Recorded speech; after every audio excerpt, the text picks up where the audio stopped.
வாழ்க்கையில ஆண்டவர் உலகத்திலே ரொம்ப நம்ம தான் நல்லவங்கன்றதுனால நம்ம தெரிந்து கொண்டாருன்னு சொல்றவங்க ஒரு அலையிலேயே சொல்லுங்க பார்ப்போம். இல்லை, அவங்க அலையிலேயே சொல்ல சொன்னதுனால சொல்லிட்டாங்க. ஒரிஜினலாக சொன்னதை முன்னாடி சொன்னதை கவனிச்சிருந்தா சொல்லியிருக்க மாட்டாங்க. உலகத்திலேயே நம்ம தான் ரொம்ப நல்லவங்கன்றதுனால நம்மளை ஆண்டவர் தெரிஞ்சுக்கிட்டாரா?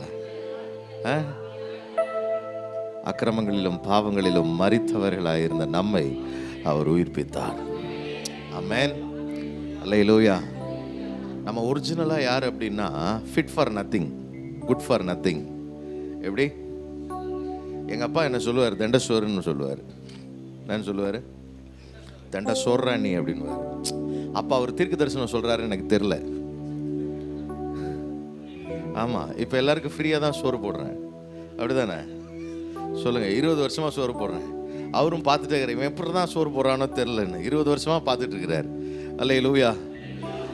ஆமாம், தண்டசோறுன்னு அவர் சொன்னது என்ன ஆகி போச்சு? இப்போ ஃப்ரீ சாப்பாடுன்னு அர்த்தம். தண்டசோறுனா வேற ஒன்றும் இல்லை. அது என்ன சாப்பாடு?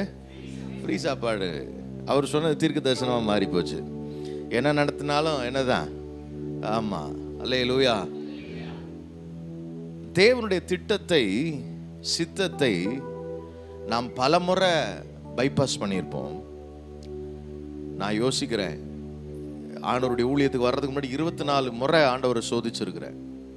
ஒரு 7 வருஷத்தில் 24 முறை ஆண்டவர் எங்கூட பேசின பிறகுதான் எனக்கே கொஞ்சம் நம்பிக்கை வந்துச்சு, நம்மளையும் யார் அழைச்சிருக்கிறா? ஆண்டவர் அழைச்சிருக்கிறாருன்னு. அல்லேலூயா. அப்படி பயங்கரமான மன போராட்டங்கள்லாம் என் வாழ்க்கையில் இருந்தது உண்டு. ஆனால் அழைப்பு தெளிவாக என் வாழ்க்கையில் வந்தபோது, அவர் என்கிட்ட பேசின போது அதுக்கு நான் உடனே ஒப்பு கொடுக்கல. பவுல்லாம் உடனே ஒப்பு கொடுத்துட்டான். நல்ல மனுஷன், ஒரே நாளில் வந்துட்டான் அவன்லாம். ஆனால் எனக்கு ரொம்ப போராட்டங்கள் இருந்துச்சு, நிறைய மனசுக்குள்ளற நிறைய பின்மாற்றங்கள் இருந்தது, வழி விலகல்கள் இருந்தது, தேவ சித்தத்தை மீறுகிற சூழல்கள் இருந்தது. நான் அவரை துக்கப்படுத்தின, காயப்படுத்தின காலங்கள் உண்டு. நீங்களாம் தண்ணி போட்டு சர்ச்சுக்குள்ளார வந்து ஜெபம் பண்ணியிருக்கிறீங்களான்னு எனக்கு தெரியாது. நான் ஃபுல் போதையில் போய் சர்ச்சில் ஜெபம் பண்ணியிருக்கிறேன். என்ன அப்படி பார்க்குறீங்க? அடப்பாவி, இவன் அக்யூஸ்டாக இருப்பான் நாட்டுக்கு அப்படி. ஃபுல்லாக தண்ணி அடிச்சுட்டு சர்ச்சுக்குள்ளார அப்படியே சாஷ்டாங்கமாக விழுந்து, ஐயோ என்னை கெட்ட மாதிரியாக மாற்றிட்டியாதீங்க ஆண்டவரே, என்னை பார்க்குறவன்லாம் தூசிக்கிற அளவுக்கு என் வாழ்க்கை மாறிடும் போல் இருக்கேன்னு உண்மையாக ஜெபம் பண்ணேன். எப்படி ஜெபம் பண்ணேன்? குடிகாரன் உண்மையாக ஜெபம் பண்ணுவானா அப்படின்னு நீங்கள் யோசிப்பீங்க. அப்படி ஒரு மோசமான நிலைமையில் இருந்த என்னை என் ஆண்டவர் மாற்றினார். நான் காரில் வரும்போது சொல்லிகிட்டு இருந்தேன், ஒருவேளை ஆண்டவர் என்னை அப்படியே, தம்பி 2-3 யங்ஸ்டர்ஸ் குடியில் சாவ போகிற நிலைமையில் இருக்கிற அவருடைய ஊரில் இருக்கிற நபர்களை பற்றி சொல்லிட்டு வந்தார். நான் சொன்னேன், இதே மாதிரி நான் என்னைக்கோ செத்து போயிருக்க வேண்டியவன், என் ஆண்டவர் ஜீவனோடு வச்சிருக்கிறாருன்னு அது அவருடைய கிருபை. அல்லேலூயா. நான் ஆண்டவர் விட்டு ஓடி ஊழியத்துக்கு வரக்கூடாது, இன்ஜினியர் ஆகணும், காலேஜ் படிக்கணும், கவர்மெண்ட் ஆஃபீஸர் ஆகணும், அப்புறம் தான் ஊழியத்துக்கு வரணும், இல்லைன்னா எங்கள் அம்மா டீச்சர், எங்கள் அப்பா ஆஃபீஸர், அதனால் என்ன சொல்லுவாங்க, இவன் படிக்க முடியாதவன், அதனால் எங்கே பண்ணிட்டான், ஊழியத்தை வந்துட்டாங்கன்னு தூத்துவாங்கன்னு எனக்கு ஒரு பயம். அதனால் எல்லா முயற்சிகளும் பண்ணி எல்லாத்துலேயும் ஆண்டவர் முட்டுக்கட்டை போட்டுக்கிட்டே வருவார், பிரேக்கை போட்டுக்கிட்டே வருவார். கட்டையை போட போட நான் என்ன செய்வேன்னா வேறு பக்கம் திரும்புவேன். இங்கிட்டு ரோடு க்ளோஸ்டா, அடுத்த ரோடு பைபாஸ் அடிப்போன்ட்டு வேறு இடத்துக்கு ஒரு ரோட்டுக்கு ஓட்டுறது. ஓடிக்கிட்டே இருக்கும்போது பார்த்தீங்கன்னா கடைசியாக ஒரு பிளான், எல்லா ரோட்டையும் க்ளோஸ் பண்ணிட்டார். எனக்கு கடைசியாக ஒன்று இருந்துச்சு, என்னென்னா எப்படியாவது குரூப் 4 எக்ஸாம் எழுதி ஒரு கிளார்க்காவது எங்கே போகணும், கவர்மெண்ட் ஆஃபீஸ்க்கு போயிடணும் அப்படின்னு ஒரு ஆசை. அதுக்காக முயற்சி பண்ணி ஷார்ட் ஹேண்டு, டைப் ரைட்டிங்லாம் கற்றுக்கிட்டேன். என்ன கற்றுக்கிட்டேன்? டைப்பிங். செம்ம ஸ்பீடாக அடிப்பேன், பயங்கர ஸ்பீடாக அடிப்பேன். இங்கிலீஷ் மீடியம் வேறு நான் படித்ததெல்லாம். எங்கள் ஊரில் இங்கிலீஷ் மீடியமே கிடையாதுன்னு எங்கள் அப்பா என்னை 30 கிலோமீட்டர் தள்ளி படிக்க வச்சார் இங்கிலீஷ் மீடியத்தில் படிக்கணும்னு. பயங்கரமாக ஃபாஸ்ட்டாக டைப் பண்ணுவேன். எங்கள் ஊரில் இருக்கிற அந்த காலத்தில் டைப் ரைட்டிங் இன்ஸ்டியூட் ரொம்ப ஃபேமஸ் தெரியுமா? இப்போ கம்ப்யூட்டர் இன்ஸ்டியூட் எப்படி ஃபேமஸோ அதே போல் அப்போல்லாம் டைப் ரைட்டிங் இன்ஸ்டியூட் ரொம்ப ஃபேமஸ். ஊரில் இருக்கிற எல்லா டைப் ரைட்டிங் இன்ஸ்டியூட்டும் காரணம் பேசிக்கிறான், டே இந்த தடவை இவன் டைப் ரைட்டிங் இன்ஸ்டியூட்டில் இவன் தான் என்ன செய்ய அடிப்பான் நம்ம டிஸ்ட்ரிக்ட்டு. அப்போல்லாம் டைப் ரைட்டிங் எக்ஸாமுக்கு டிஸ்ட்ரிக்ட் மார்க்லாம் உண்டு, இவன் அடிப்பான்டா அப்படின்னு பேசிக்கிட்டாங்க.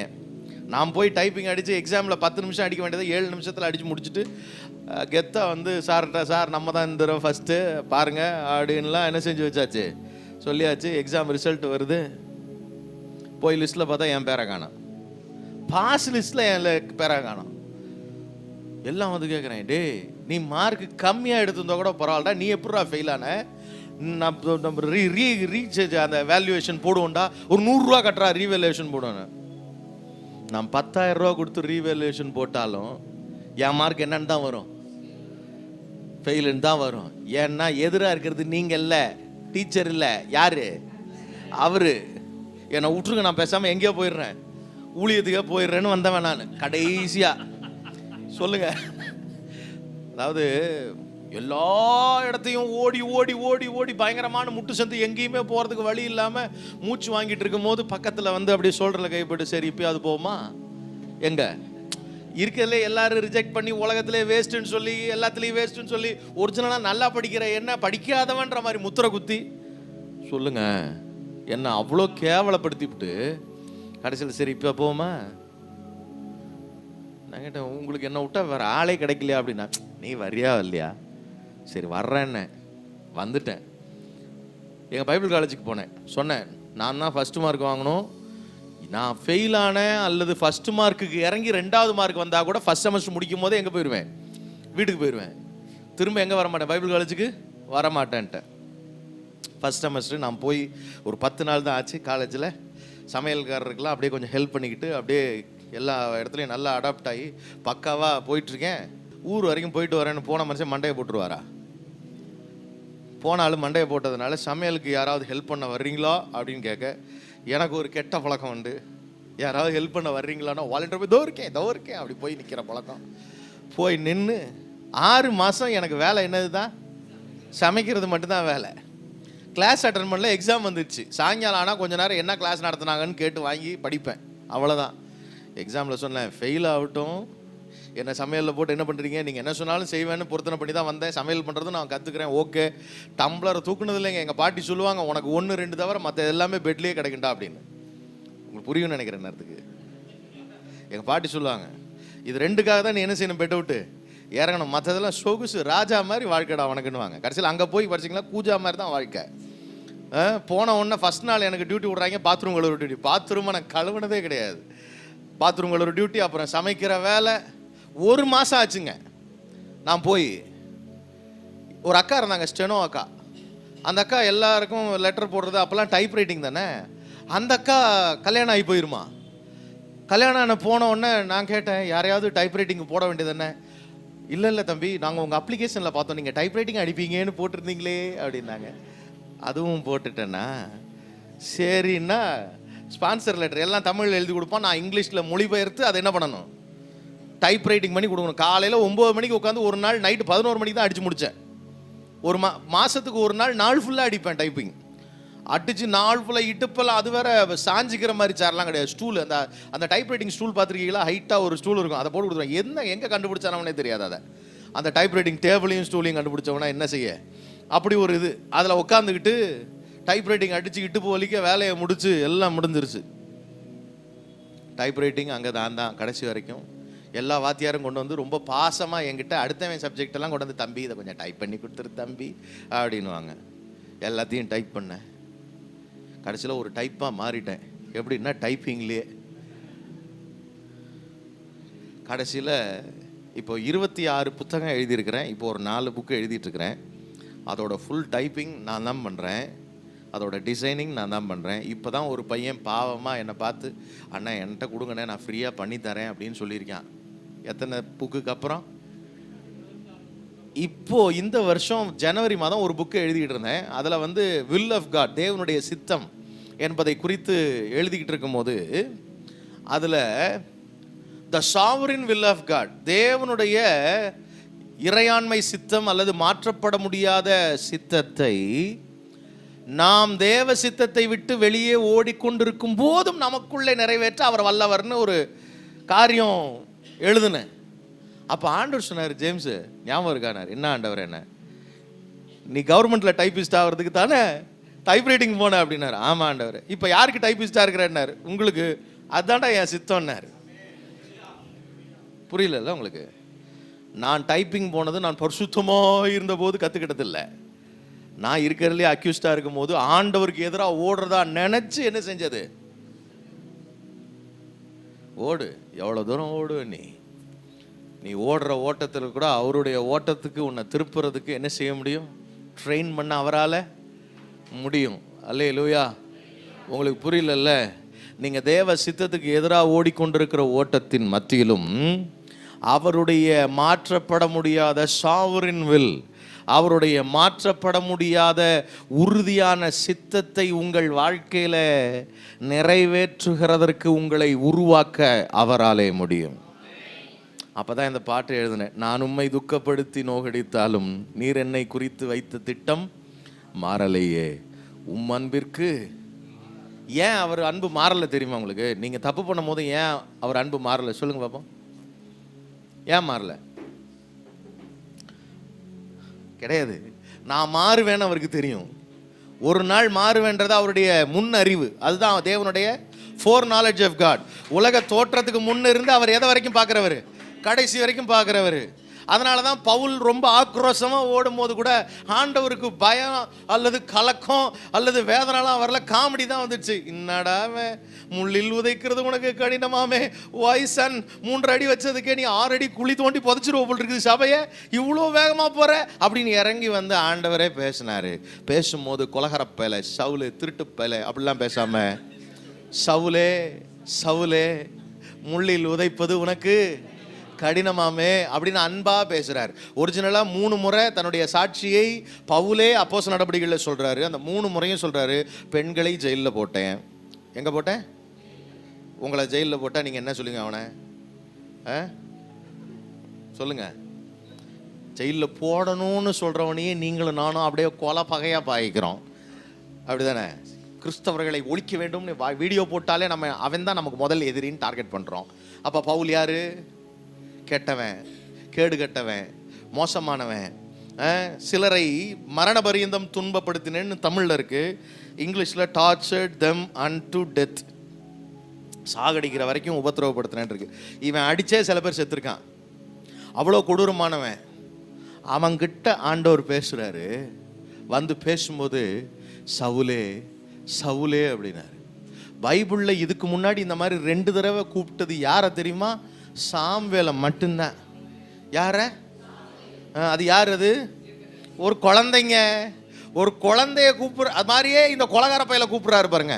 அவருடைய அன்பு தான் ரொம்ப பெருசு. அதனால தான் எபேசியர்ல எழுதும்போது சொல்றாரு, அவருடைய அன்பு அறிவு கெட்டாத அந்த அன்பை அறிந்து கொள்ள நீங்கள் வல்லவர்களாக மாற வேண்டும். ஆமென், அல்லேலூயா.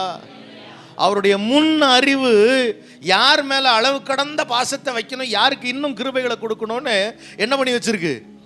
சிஸ்டம் பண்ணி வச்சிருக்கு. நல்லா கவனிக்கணும். முன் குறிப்பு இல்லை, அவர் முன் அறிந்தார். முன் அறிந்ததினால் உங்களுக்கு முன் குறிப்பு செய்து உங்களுக்கு எக்ஸ்ட்ரா கிரேஸ் கொடுக்குறாரு. அல்லேலூயா, அல்லேலூயா. எவ்வளோ ஓடினாலும் பிடிச்சி இழுத்துட்டு வர்றாரு. சில பேர் ஓடுறான் விட்டுறாரு. ஏன்னா அவருக்கு தெரியும் இவன் திரும்ப என்ன செய்ய மாட்டான், வரவே மாட்டான். ஆனால் உங்களை தெரியும், இவன் வருவான், உட்காருவான், வசனத்தை கேட்பான், என்னை நேசிப்பான், எனக்காக எழும்புவான், எனக்காக வாழுவான்.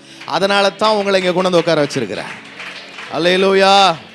ரொம்ப நல்லவங்கன்றதுனாலாம் கிடையாது, நல்லவனா மாறுவோன்னு அவருக்கு என்ன தெரியும்? சொல்லுங்க. நான் நல்லவன்றதுனால இல்லை, நான் நல்லவனா மாறுவேன்னு அவர் அறிந்திருக்கிறார். அதனால அதிகமான கிருபையை கொடுக்கிறார். அல்லேலூயா. அந்த அறிவு வந்துடுச்சுன்னா, அந்த தெளிவான தேவ சித்தத்தை குறித்து அந்த வெளிப்பாடு வந்துருச்சுன்னா நம்மளால் அவரை நேசிக்காமல் இருக்க முடியாது. நான் சும்மாலாம் என் உயிரே நீர் தான், உன் உறவே நேரெல்லாம் பாடுறதெல்லாம் கிடையாது. அவர் உண்மையாகவே நம்முடைய உயிர். ஆமென். நம்ம மேலே உயிரையே வச்சு அன்பு கூர்ந்து, உயிரை கொடுத்து அன்பு கூர்ந்து எவ்வளவு நேசத்தை என் மேலே வச்சிருக்கிறாரு. அல்லேலூயா. என்னோட கூட சேர்ந்து ஒரு தடவை, நான் உம்மை துக்கப்படுத்தி நோகடித்தாலும் நீர் என்னை குறித்து வைத்த திட்டம் மாறலையே, உம் அன்புக்கு ஆழம் அகலம் இல்லை, விவரிக்க வார்த்தை இல்லை, என் உயிர் நீங்க தான். ஆமென். இந்த காலை வேளையில் 2-3 ஆராதனைகளிலும் நான் உங்களோடு கூட சபை வரம்பற்றது, church is unlimited, church unlimited என்கிற தலைப்பில் சில இடத்துல 2 விஷயம் சொன்னேன், சில இடத்துல 3 விஷயம் சொன்னேன். ஒன்று, எல்லையற்ற தாராளத்தன்மை, எல்லையற்ற அன்பு, எல்லையற்ற ஊழியம், சுவிசேஷ பிரபல்யம். ஆமென். சபை மிக வேகமாக எல்லைகளை கடந்து தேவனுக்காக நிற்க வேண்டும் என்றால் அதற்கு தேவையான 3 முக்கியமான அம்சங்களை நான் உங்களோடு கூட பகிர்ந்து கொண்டேன். ஆமென். காலையில் நான் வரல, இப்போ தான் வந்திருக்கேன் அப்படின்னு, ஏன்னா சில முகங்கள் எனக்கு புதிதாக தெரிகிறதுனால அவங்க மட்டும் அப்படி கரங்களை உயர்த்துனீங்கன்னா நான் சொல்கிறத திரும்ப ஒரு தடவை அழகாக சொல்லிடுவேன் உங்களுக்காக. பிலிப்பியருக்கு எழுதின நிருபத்திலிருந்து நாம் தியானித்து வருகிறோம். பிலிப்பியர் 4ஆம் அதிகாரம் 19ஆம் வசனத்தில், என் தேவன் தம்முடைய ஐஸ்வர்யத்தின்படி உங்கள் குறைவுகளை எல்லாம் கிறிஸ்து இயேசுவுக்குள் மகிமையிலே நிறைவாக்குவார். சபை நிறைவானது சம்பூர்ணமான ஆசீர்வாதங்களினாலே, சபை என் ஆலயத்தின் சம்பூர்ணத்தினாலே நான் அவர்களை என்ன செய்வேன்? திருப்தியாக்குவேன். ஆண்டவர் சொல்லியிருக்கிறார். Search is unlimited. யாருக்கு அந்த சர்ச் அன்லிமிட்டடாக இருக்கும்னு நான் சொல்லும்போது பிலிப்பி சபையை குறித்து சொன்னேன். பிலிப்பி சபையார் பவுலின் தேவைகளுக்கு ஒரு பெருந்தொகையை கொடுத்து அனுப்பி உதவி செய்து அதற்கு பதிலாக எழுதிய கடிதம் தான் அந்த பிலிப்பியர்கள் எழுதின நிருபம். அதில் அவங்க செய்த உபகாரத்தை நான் நாடாமல் உங்கள் கணக்குக்கு பலன் பெருகும்படி நாடுகிறேன் என்று சொல்லி பாசத்தோடு அவர்களுக்கு எழுதின கடிதம் அது. ஆகவே அந்த சபை அன்லிமிட்டட் ஜெனராசிட்டியோடு இருந்ததுனால சபையின் வளர்ச்சிக்கு அது என்ன செய்தது? பெரிதும் உதவியது அப்படின்னு நான் சொன்னேன். திருச்சபை இன்றைக்கு வரைக்கும் தாராளமான மக்களுடைய உதாரத்துவமான காணிக்கைகளால் மட்டுமே வளர்ந்திருக்கிறது. மற்ற இடங்களை தாண்டி ஊழியங்களை நிறைவேற்றி இருக்கிறது. ஆமென். அல்லேலூயா. 2வது, சபை எல்லைகளை தாண்டுவது எப்படி அப்படின்னா அந்த சபையின் ஊழியம். என்னது? சபையின் ஊழியம்.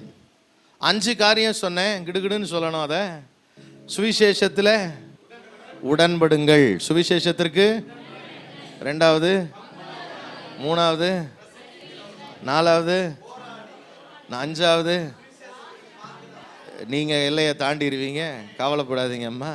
கண்டிப்பாக இவங்க என்ன செய்வாங்க? சர்ச்சோட எல்லையை மாற்றுற அளவுக்கு கர்த்தர் உங்களை சீக்கிரத்தில் அற்புதங்களை காண செய்வார். சபையினுடைய 3வது வளர்ச்சிக்கான 3வது மிகப்பெரிய அஸ்திபாரம் எல்லையற்ற அன்பு. என்னது? எல்லையற்ற அன்பு. சபையை நேசிக்க. கிறிஸ்து சபையை நேசிக்கிறார். கிறிஸ்து சபையை நேசித்து அதற்காக தன்னுடைய ஜீவனையே கொடுத்திருக்கிறார். அதனால் நாமும் என்ன செய்ய வேண்டும்? சபையை நேசிக்கணும். அப்படி நேசிக்கும் போது நம்ம ஆட்டோமேட்டிக்காக என்ன செய்கிறோம்? சபையின் வளர்ச்சிக்கு நாம் காரணமாக மாறிவிடுகிறோம். அல்லேலூயா. சபைக்குள்ள இருக்கிற நபர்களுக்குள்ளும் பூரணர்களை நம்மால் என்ன செய்ய முடியாது? கண்டுபிடிக்க முடியாது. அப்படி கண்டுபிடிக்க வேண்டுமென்றால் நாம் போக வேண்டிய ஒரே இடம் பரலோகத்தில் இருக்கிற முழு குடும்பத்திற்கு அங்கத்தினராய் செல்ல வேண்டும்னு நான் சொன்னேன். அல்லேலூயா. ஆகவே நீங்கள் வெளிப்படுத்தின விசேஷத்தில் 7 சபையை பற்றி ஆண்டவர் சொன்னார். 7 சபையில் அவர் உலாவினார். 7 சபையின் தூதனையும் கையில் வச்சுருந்தேன்றாரு. நீங்கள் நல்லா அந்த பகுதிகளை வாசித்து பார்த்தீங்கன்னா ஒரு சில சபையில் தூதனை குறை சொல்லுவார், ஒரு சில சபையில் சபையை குறை சொல்லுவார். ஆனால் சபை மக்களை குறை சொன்னாலும் சரி, தூதனை சொன்னாலும் சரி, தூதனை கையில் வச்சுக்கிட்டே இருக்காரு. யாரை கையில் வச்சுக்கிட்டு இருக்கிறாரு?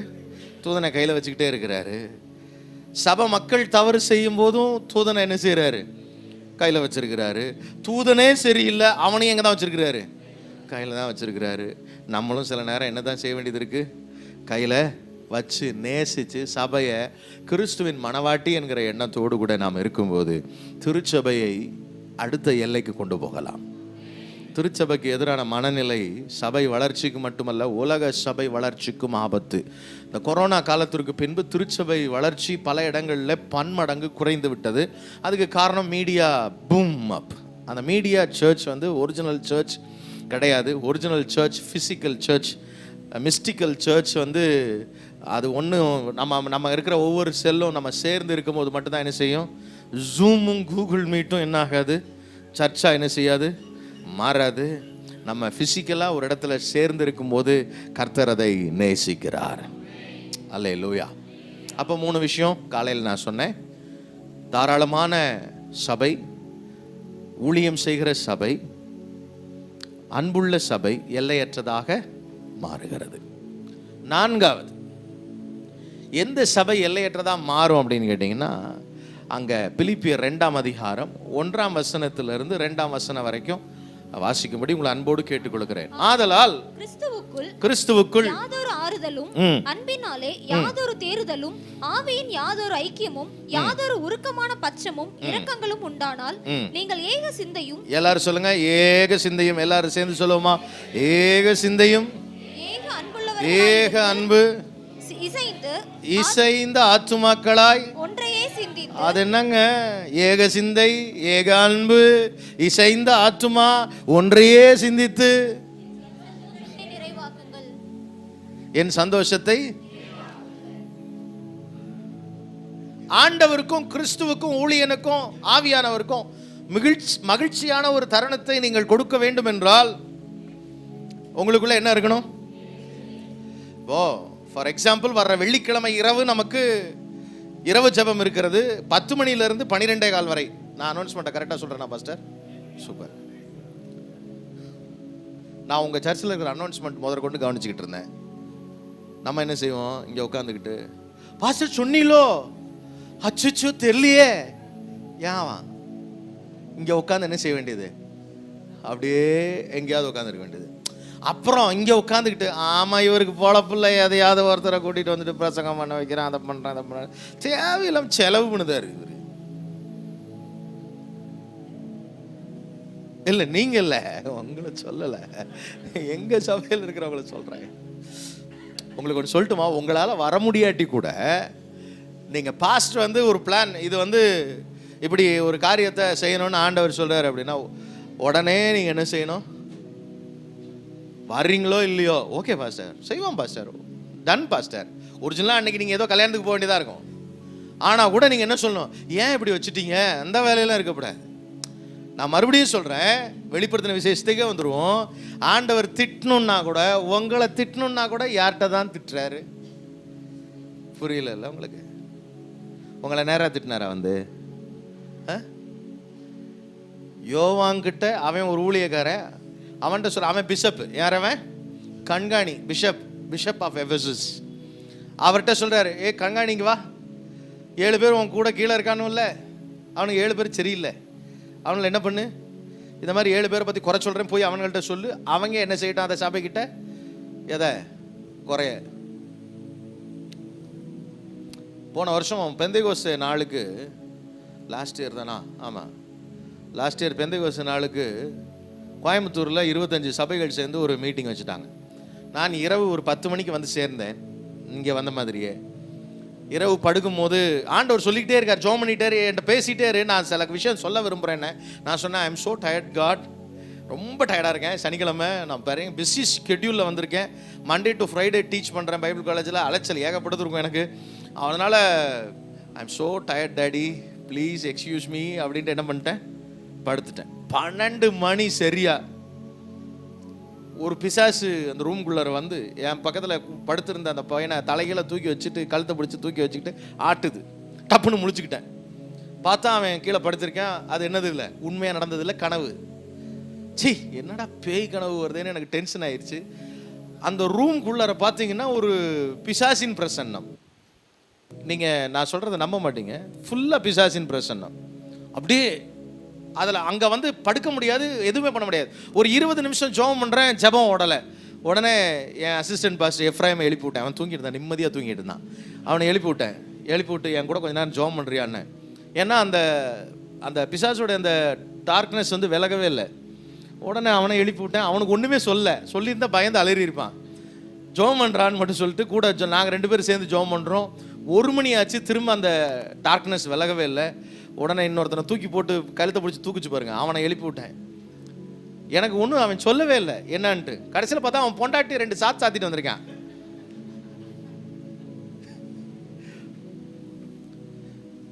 எங்கள் சபையில் நான் சொல்கிறேன், உங்களெல்லாம் சொல்ல மாட்டேன், ஒன்லி லேடிஸ் ஃபைட்ஸ் வித் லேடிஸ்ன்னு சொல்லுவேன்.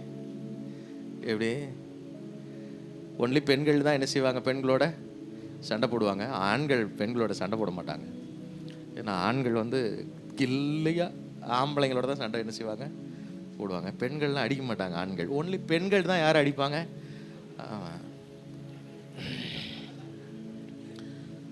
எனக்கு பிடிக்காத வேலை அது.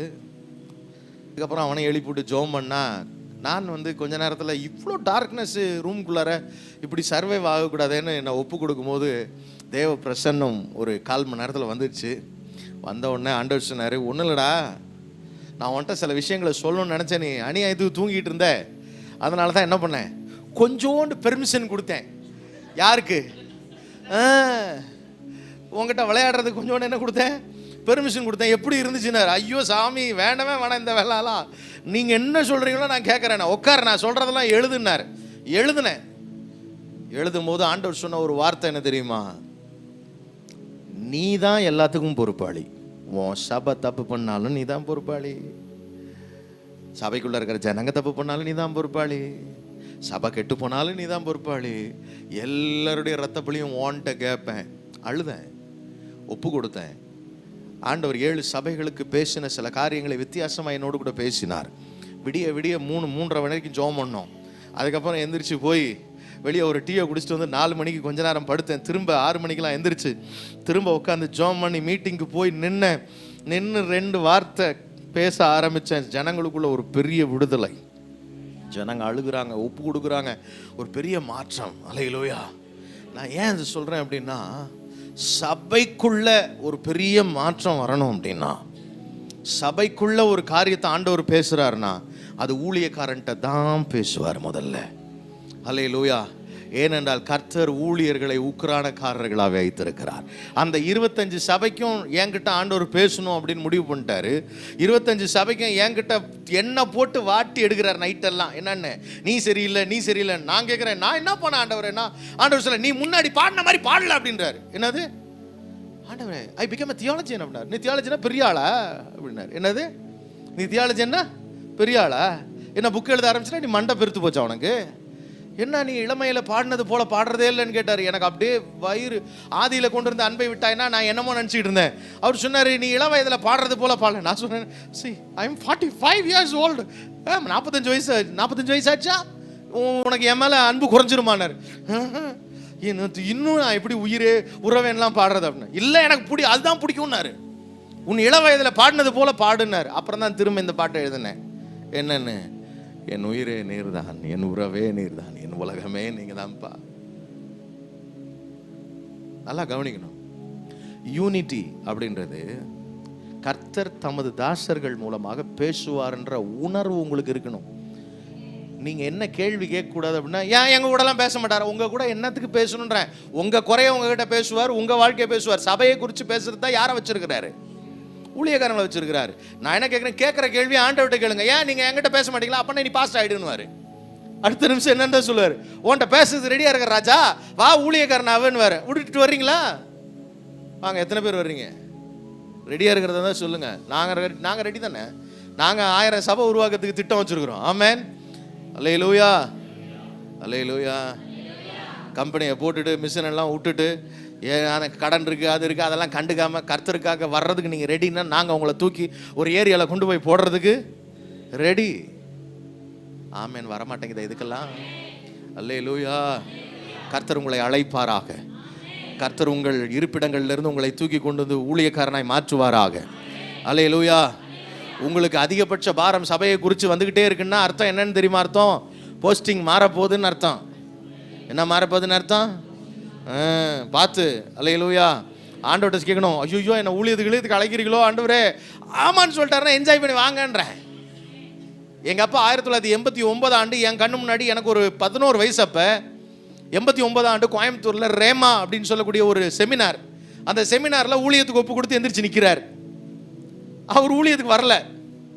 என்னன்னா, நான்லாம் சின்ன பையன், என் தங்கச்சிங்க 2 பேர். அப்போ தான் இன்னொரு தங்கச்சி பிறந்திருக்கிறா, 2 வயசு.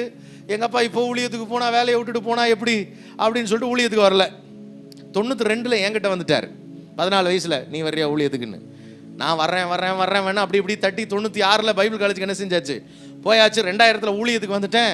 2004 எனக்கு தெரியாமல் எங்கள் அப்பா போய் விஆர்எஸ் கொடுத்துட்டு எனக்கு அசிஸ்டன்ட் பாஸ்டராக வந்து சேர்ந்துக்கிட்டார். எப்படி? உலகத்திலேயே அப்பாவை அசிஸ்டன்ட் பாஸ்டராக வச்சிருக்கிற ஒரே பாஸ்டர் நானாக தான் இருப்பேன். உங்களுக்கு புரியல? இன்னும் வர வேண்டிய நேரத்தில் வரலன்னா நீ அசிஸ்டன்ட் ஆயிடுவேன், உன் மகன் என்ன ஆயிடுவான், சீனியர் பாஸ்டர் ஆயிடுவான். என்ன இப்படி பார்க்குறீங்க? ஆமாங்க, நான் சீனியர் பாஸ்டர், எங்கள் அப்பா அசிஸ்டன்ட் பாஸ்டர். நீங்கள் வேணால் வந்து பாருங்கள். இன்னைக்கு வரைக்கும் நான் ஃபவுண்டரு, அவர் யார்? ஐயா, அந்த யூனிட்டி இன் ஸ்பிரிட், சபைக்குள்ள ஐக்கியம் இருக்கணும். உம்மையே நம்பியுள்ளோமே ஏசையா, உம்மையே நம்பி உள்ளோமே. நான் அங்கே போடுற கார்டுக்கு ஏத்தாப்புல ஒரு பாட்டை என்ன செஞ்சேன், இப்போ பாடினேன் பாருங்க. தரரா தரரா, அங்கே ஒரு கார்டு போயிட்டுருக்கு. அங்கே போகிற அந்த கார்டுக்கு அப்படின்னு சேர்ந்து நான் சொன்னால் அதுக்கு பேர் இசைதல். என்னதல்? இசைந்த ஆத்துமானா, பாஸ்டர் இன்னைக்கு நம்ம அரியலூர் போவோம், ஏன் அப்படி கேட்கக்கூடாது. போவோம். எப்படி? இன்னைக்கு நம்ம கோயம்புத்தூர் போகிறோம், போவோம். அது பேர் தான் ஒத்து. என்னது ஒத்து? என்ன செய்யறது? ஒத்து படுறது, ஜால்ரா அடிக்கிறது. அப்படி இல்லை, இது பேர் இசைதல். என்னது? இசைதல். ஓகே சொல்லுதல், அதோடு இசைந்து போகுதல். Church will become an unlimited church when you have unlimited unity. Amen. அதுக்கு பேர் கொய்னோனியா. கிரீக்ல வந்து கொய்னோனியா. அந்த கொய்னோனியா அப்படின்றதுக்கு யூனிட்டி இன் டைவர்சிட்டி அப்படின்னு அர்த்தம். எவ்வளோ பிரிவுகள் வித்தியாசங்கள் இருந்தாலும் ஒற்றுமை இருக்கும். ஆமென், அல்லேலூயா. சபை அப்படின்னு வந்துட்டா நான் என்ன கேட்குறேன், இப்போ நீங்கள் ஸ்டேன் சுவாமின்னு ஒருத்தரை போன வருஷமோ 2 வருஷத்துக்கு முன்னாடி ஒருத்தரை ஜெயிலில் போட்டு 86 வயசில் அவர் வந்து அந்த அந்த வியாதி பேர், ஒரு வியாதி அது, அது கை காலெலாம் அப்படியே ஒன்று ஒன்றா பலவீனமாகிட்டே போகும். ரீசெண்டாக நம்ம பில்லிகிராம் கூட அந்த பார்க்கின்சன்ஸ் டிசீஸ் அவருக்கு. இந்த பார்க்கின்சன்ஸ் டிசீஸில் இருக்கிறவரை தூக்கி ஜெயிலில் போட்டுட்டு அவர் அந்த அந்த குழந்தைங்க உறிஞ்சு குடிப்பாங்கல்ல, அந்த மாதிரி பாட்டிலில் தான் அவரால் என்ன செய்ய முடியும், தண்ணி குடிக்க முடியும். அவர் கை காலெலாம் நடுங்கும், வாயில் சிப் பண்ணி குடிக்க முடியாது. பார்க்கின்சன்ஸ் டிசீஸோட முத்தின ஸ்டேஜில் இருந்தவரை தூக்கி ஜெயிலில் போட்டாங்க. அவர் ஏழை மக்களுக்கு சப்போர்ட் பண்ணாருன்னு சொல்லி அவரை ஜெயிலில் போட்டு அமேசான்லேருந்து நிறைய ஆட்கள் ஆர்டர் போட்டு ஆயிரக்கணக்கான அந்த பாட்டில்ஸ் அனுப்புனாங்க. ஒரு பாட்டில் கூட அவர்கிட்ட கொடுக்காம வச்சு அந்த மனுஷன் ஜெயிலே செத்து போனான். உங்களுக்கெல்லாம் அது பாதிக்கப்பட்டுச்சான்னு எனக்கு தெரியல, எனக்கு ரொம்ப வேதனையாக இருந்துச்சு அது. ஆனால் எனக்கு வலிச்சுது. ஏன் தெரியுமா? ஏன்? சபை. என்னது? சபை. எனக்கு பெந்தேகோஸ்தே சபை அடிபட்டா தான் வலிக்கும் அப்படின்னீங்கன்னா நீங்கள் ஒரிஜினலாக யார் இல்லை? சபை இல்லை. ஆண்டவர் சொல்வார், என்னடா நீ தப்பா இருக்கிற, சபை நானே தெரியுமா? கிறிஸ்துவுக்குள் கிறிஸ்துவின் பெயரை வைத்திருக்கிற எவன் வேதனைப்பட்டாலும் வேதனைப்படுகிறது தான் ஒரிஜினல் சர்ச். ஆமென், ஹல்லேலூயா. இந்த கொய்னோனியான்றது நமக்கு டைவர்சிட்டிஸ் நிறைய உண்டு. உபதேசத்தில் நமக்கு வித்தியாசங்கள் உண்டு. நம்முடைய ஆராதனை முறைகளில் என்ன உண்டு? வித்தியாசங்கள் உண்டு. ஆமென், ஹல்லேலூயா. டெமோகிராஃபிக்கல் டிஃப்ரென்சஸ் உண்டு. நம்ம தமிழ்நாட்டில் இருக்கிறோம், அவங்க எங்கே இருப்பாங்க, நார்த் இந்தியாவில் இருப்பாங்க, அவங்க வேற எங்கேயோ இருப்பாங்க, எந்தெந்த நாட்டிலையோ இருப்பாங்க. நான் பல நாடுகளின் சபைகளை நான் பார்த்துருக்கிறேன்.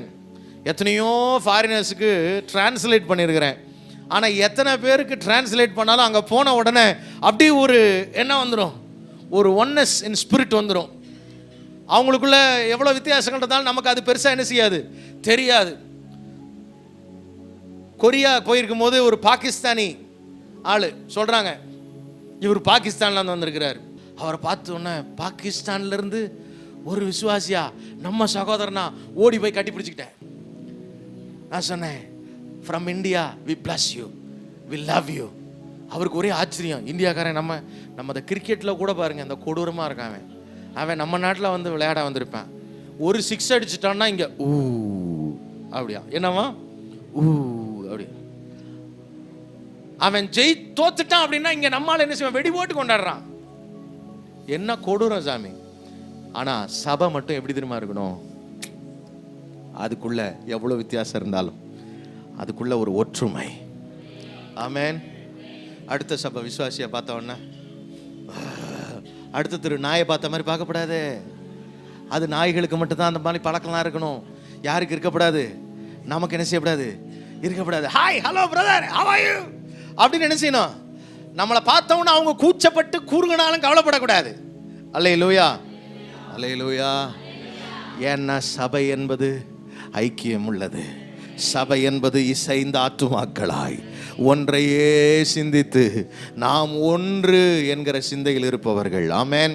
We are one in Christ. எத்தனை பேர் அதை விசுவாசிக்கிறீங்க? ஹல்லேலூயா. நாம் எல்லாரும் கிறிஸ்துவுக்குள் ஒரே நபராக இருக்கிறோம். ஆமென். நமக்குள்ள வித்தியாசங்கள் இல்லை. அதனால் சபை வந்து யூனிட்டியுடைய அடையாளமாக இருக்கணும். ஆமென். ஹல்லேலூயா. நான் என் பையனுக்கு ஒரு தீசிஸ் ப்ரொபோசல் கொடுத்தேன். Diversity of missions in India. இந்திய இயக்கங்களின் வித்தியாசமான சூழல்களில் இந்திய இயக்கங்கள் அப்படின்ற தலைப்பை நீ யோசிச்சுப்பார். ஏன்னா நீங்கள் ஒவ்வொரு மக்களையும் சந்திக்கிறதுக்கு ஒரே மாடலில் என்ன செய்ய முடியாது, சந்திக்க முடியாது. இந்தியன் மிஷன்ஸ் எல்லாம் டைவர்ஸ் மிஷன்ஸ். நீங்கள் தமிழ்நாட்டில் நீங்கள் இங்கே இருக்கிற யூஸ் பண்ணுற சபை மெத்தடை அரியலூரில் என்ன செய்ய முடியாது. சென்னையில் யூஸ் பண்ணுற சக்ஸஸ்ஃபுல் சர்ச் மெத்தடை எங்கே யூஸ் பண்ண முடியாது, திருநெல்வேலியில் யூஸ் பண்ண முடியாது. ஒவ்வொரு இடத்துக்கும் ஒவ்வொரு மாதிரி ஒரு காரியத்தை ஆண்டவர் வச்சுருப்பார். அதுதான் நமக்கு என்ன செய்யும், யூஸ் ஆகும். நம்ம அதை கண்டுபிடிக்கணும். அல்லேலூயா. ஜனங்கள் ஒரே போல். இப்போது பாஸ்டர் வந்து என்னடா ஞாயிற்றுக்கிழமை மட்டும் கூப்பிட்றாருன்னு நான் நினச்சா, இங்கே வந்த பிறகு தான் தெரியுது நீங்கள் ஞாயிற்றுக்கிழமை மட்டுமாவது வர்றீங்க அப்படின்னு. அல்லேலூயா. ஆனால் நீங்கள் ஒற்றுமையாய் நிற்கும்போது, சபை ஒன்றாய் நிற்கும்போது, யூனிட்டிக்குள்ளே நிற்கும் போது கர்த்தர் பெரிய காரியங்களை செய்கிறார். ரெண்டாவது, நான் இன்னைக்கு இப்போ சொல்கிறதுல ரெண்டாவது, 5வது காரியம், 2ஆம் அதிகாரம் 3-8 வரைக்கும் ஒரே ஒரு வார்த்தையில் அதை நான் சொல்ல விரும்புகிறேன். எடுத்து வாசிக்கலாம். ஒன்றையும் வாதினாலாவது வீண் பெருமையினாலாவது செய்யாமல் மனத்தாழ்மையினாலே ஒருவரை ஒருவர் தங்களிலும் மேன்மை உள்ளவர்களாக. Church must have unlimited humility. அளவு கடந்த தாழ்மை இருக்க வேண்டும். எல்லாரும் சொல்லுங்க, என்ன இருக்கணும்? அளவு கடந்த தாழ்மை. சில நேரம் பெருமை வரும் மனசுக்குள்ளார. என்ன வரும்?